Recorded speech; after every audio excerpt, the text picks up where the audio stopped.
నమస్తే. కంట్రీ న్యూస్కు స్వాగతం. జూనియర్ విద్యార్థుల జుట్టును కత్తిరించిన సీనియర్ విద్యార్థులు. ఎందుకో తెలుసా? ర్యాగింగ్ ఈ పదమే వినిపించకూడదనేది ప్రభుత్వం, అధికారులు, పోలీసుల టార్గెట్. అయినా కొన్ని చోట్ల ఇలాంటి సంఘటనలు చూస్తూనే ఉన్నాం.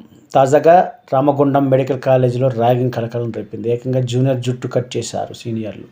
ఘటన గురించి పోలీసులకు తెలియగానే స్పాట్ చేరుకొని విచారణ చేపట్టారు. అసలేం జరిగిందని ఆరా తీస్తున్నారు. పెద్దపల్లి జిల్లా గోదావరిని ప్రభుత్వ మెడికల్ కళాశాల బాయ్స్ హాస్టల్లో జూనియర్ మెడ్కో స్టూడెంట్ను పలువురు సీనియర్స్ ర్యాగింగ్ చేయడం తీవ్ర కలకలం సృష్టించింది. బాధిత విద్యార్థి తల్లిదండ్రుల ఫిర్యాదుతో ఈ ఘటన వెలుగులోకి వచ్చింది.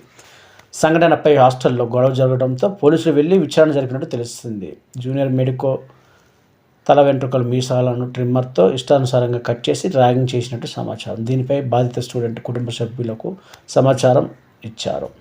బాధిత విద్యార్థి కుటుంబ సభ్యులతో కలిసి కాలేజ్ ప్రిన్సిపల్కు ఫిర్యాదు చేశారు. అయితే కాలేజ్ ర్యాగింగ్ నిరోధక కమిటీ ఆధ్వర్యంలో మెడికో విద్యార్థులు, పోలీసుల మధ్య రహస్యంగా మీటింగ్ జరిగినట్టు తెలిసింది. కొందరు జూనియర్ విద్యార్థులు medical college principal doctor Himabindu సింగ్కు ఫిర్యాదు చేయగా విచారణలో ర్యాగింగ్ జరిగినట్లు రుజువైతే బాధ్యులపై తగిన చర్యలు తీసుకుంటామని ప్రిన్సిపల్ హామీ ఇచ్చినట్టు సమాచారం.